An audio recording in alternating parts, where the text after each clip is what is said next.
Hello, welcome pen friends. My name is Chris and I'm back with another ink video. This time it is ink number 3 in the December ink flight number 23. So we're going to be talking about Sugar Plum. And this ink is another one of Ink Journal's holiday blends, the exclusive inks that they mixed from the Platinum Mix-Free inks.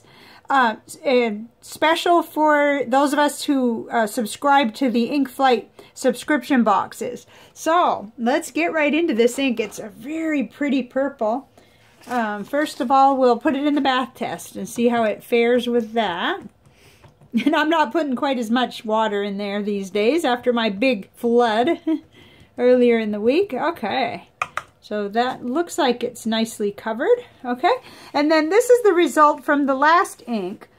This is what the Douglas fir ended up looking like. This is what was left. So it kind of looks like a faded, you know, no longer real green, but you can definitely read it all. So that's an interesting thing to take away from the bath test on the last ink. Okay, so we're going to push this aside and it'll keep on watering down that paper, and we'll get right into the Rhodia Gold book, which is my ink journal.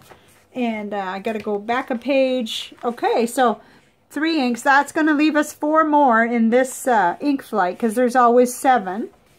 And let's see, I'm thinking it's coming across really dark there, but that's pretty typical of a dark purple like that.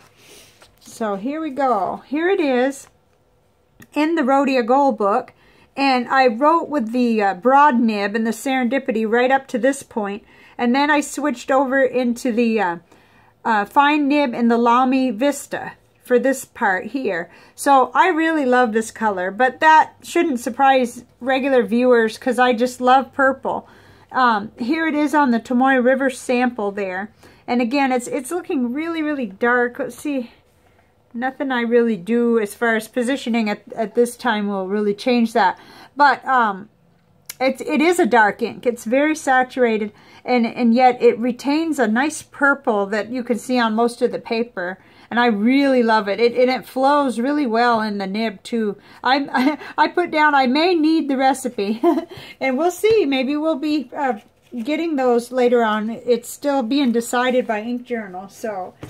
Okay, so now in the Cafe Note, which is Temari River paper by Nanami Paper Company. Oh, I didn't finish my entry, actually. Well, I usually write to the bottom, but I guess I didn't today. Over here is in the broad nib, in the Yowo broad nib, and this is in the Lamy fine nib. So, you know, I kind of like it still. It's maybe coming across just a little bit more purpley or lighter on this side. But I always favor the broad nib nowadays. And I thought that it just wrote real smooth and it was a real pleasing experience.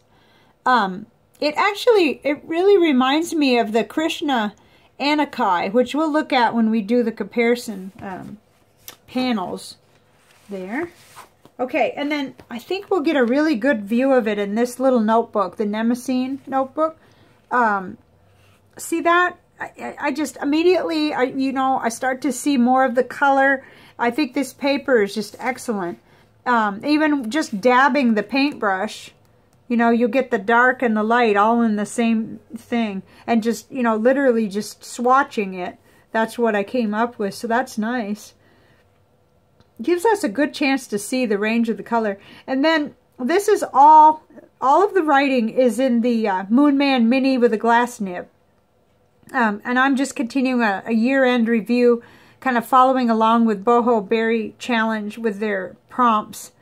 And I just, you know, bad habits broken. It's not usually how I think of things. I usually focus on replacing bad habits, so my focus is always on what I am doing versus what I'm not. But I came up with a couple. Okay, so now on Temari River paper, the 52 gram, here it is. I'm hoping to be able to see it good. This is my favorite paper for letter writing. Now, I haven't yet written a letter because today, with this ink, I've just done all this testing and in my notebooks and stuff. But after I do this video is when I have letter writing time today. Today, I'm actually filming this on Sunday. And I'm not sure when I'll finish with the, you know, it'll probably be a Monday release. I'm not sure. But here it is in the fine nib and the Lamy down at the bottom. It was just a joy to write with this on all these papers. This is the Leuchtturm 1917 dot grid. You know, not a whole lot of shading going on, but it's just a nice color. It's nice and dark and satisfying. Let's see on the back. Okay, there's no bleed through at all. There's very little shadowing there above my thumbs, but that's nothing that would bother me at all. Okay, I had to turn this over. This is the Rhodia dot grid, the 80 gram paper. We fill that up. So here we are on the back. And, you know, again, it goes really well on there. And let's see, make sure you can see it all. And it's still purpley and dark enough, I think, in the fine Lamy nib. So that was very nice. I would have enjoyed that. You know, those nibs are fine, but not so fine that you can't enjoy writing with it, in my opinion. Okay, and here's the Clairefontaine 90 gram French ruled, which I'm really kind of enjoying now. Oh, I don't, this time of day there's so much shadowing. That's too bad. But here it is in the broad nib, and then down below in the Lamy fine nib. And it's just really nice on there. There's no dryness. It comes out of the nib nice and juicy, so that's what I like. Okay, then here is Office Depot College Rule. This is just a notebook that I consider, you know, a bang-around daily process notebook for me. Write in it every single day. And the inks generally do really well on here. You know, the colors tends to pop on this paper for some reason. And yet, I had no bleed through with this. So that's good. Excellent. Okay, so let's peek in on her very carefully on our bath test. Oh, it looks like it's going to be a lot like the last one. I mean, that's dark. That's even darker than the Douglas fir. I predict that's going to stay. Because usually by now, if it was going to disappear, we wouldn't be able to read it that well. Okay, so let's get the panel. I've got a little comparison panel that I did just for this ink. Let's see if we can get it where you can see it. So our ink of the day is right here. The Ink Journal Holiday Blend Sugar Plum is right up here in the left corner. And then, you know, I just started putting down inks that reminded me of it, really. And there were probably even more. But, I like to leave this space in this flight because I'm hopeful about getting the formulas and maybe jotting them down in the middle and stuff. Noodler's Violet turned out to be quite a bit darker. And I, in fact, ended up thinking that probably the Krishna Anakai or even the Diatramentis Aubergine, which surprised me, you know, they may be closer. It's just hard to tell. And then, you know, I really, really was surprised that the Mont Blanc Lavender Purple, that's quite similar too. As I was putting the Monteverde Rose Noir down, I thought, oh, this isn't at all like it. But it is. It's just like dialing back the brightness a little. And it is also, the Monteverde Rose Noir is a little more complex, I think. It seems to be. It's got a lot of pink and lavender and kind of, but we'll see the chromatography here in a minute of the ink that we're talking about, of the Sugar Plum. So then we got off into some that were, like the KWZ Standard Brown Pink is just way off the other end, and so is the Platinum Lavender Black. But, I just put them on here anyway because those were the ones I immediately thought of. These are always a lot of fun to do. And, you know, it's interesting if you notice all that kind of purple coming out in the Anakai. I'm not really sure I'm saying that right, but in the Krishna ink anyway. So I think next, let's look at the visual journal stuff, and we'll, at the same time, we'll look at the chromatography and we'll see what we can see. This was a little odd, the chromatography part. I began to wonder, did I do it right? But I did it exactly the same as the other two. But for some reason, like the other two, they went up further. And I can't for the life of me understand why this did what it did. But maybe someone who's done this more. I mean, this is exactly my third one. Okay, this was the Douglas fir from yesterday. Or the last ink profile. So why would this one only go up a little ways? It's odd. I measured and, you know, put that in my little gizmo the same way. But that's what happened anyway. And of course we get a different look when we put water down and then put dabs of ink and kind of run through it with the pen. This was what I got.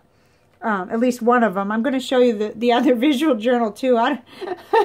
They came out a little funny. And yet there's a lot of beauty there that, you know, it kind of naturally creates these little like balls of purple. So okay, let me move over this visual journal so we can look at it. So down at the bottom I did 2 of them. I'm not sure why. I just got, well, I guess I did it because of this top part. I didn't really like how that came out. I thought there was more water up there, and I went to make some effects and it just sat there. So then I used something, either a spray bottle or something, and then it just smeared it. So then I thought, oh, I'll do another one. And I'm glad I did, because this was fun. This was kind of neat. It almost looks like a purple sun or something. And certainly this effect up here was interesting too. All of it is. I mean, you get to see that color coming out. The same color that came out in the chromatography. So I suppose it makes sense. It's just a funny looking one, I thought. I wouldn't know though, you know, a good one from a bad one, really. So there we have it. It is a very pretty ink, but it was nice because after looking at this, I realized, well, even if I couldn't mix my own, you know, even if I couldn't come up with this, I really believe that I'd be happy with some of these. I really like the Mont Blanc Lavender Purple, and I know already I've written quite a bit with the Krishna Anakai. That was in a Inkflight, a previous Inkflight too. So, and then I just recently was gifted some Monteverde Rose Noir. Thank you very much to the person who sent me the bottle of that. Oh my goodness. I just love it, and I hadn't ordered it yet. It was in my cart, but I'm just, it's not the thing to be doing. I've got lots of inks I haven't used, and so I held off. But oh, I was just like a little kid when I saw that, you know, actually arrived, like, I think it was on my birthday. So that's a very beautiful ink too, in the nib. But so there are options, and there are lots more options. I'm sure you all have some that may come even closer, and I'd love to hear about it in the comments too if you do. So that pretty much wraps up our you know, focus on this color. So what is next will be ink number 4, which is the Snowmageddon. And this is kind of a subtle blue. You know, it maybe the camera may be brightening it up just a little. It's like it dialed it up, you know, a couple of degrees, but not too much. It looks pretty accurate. And so that'll be the next ink review or ink profile, and I'm looking forward to that. I'm not sure whether I'm going to finish these by Christmas, which is the 25th of December. I'm not sure. It's possible. However, I'm trying to be easy on myself and get other things done too. And I really like to take my time, especially with the panels and the art journal. And, you know, well, the chromatography, I usually have that going while I'm doing a panel. So we'll just have to see. But I think, you know, we're getting them. We're getting them done. There's 3 done, and we're going to go for number 4. So I'll see you back here, and I really appreciate you being here. Bye for now.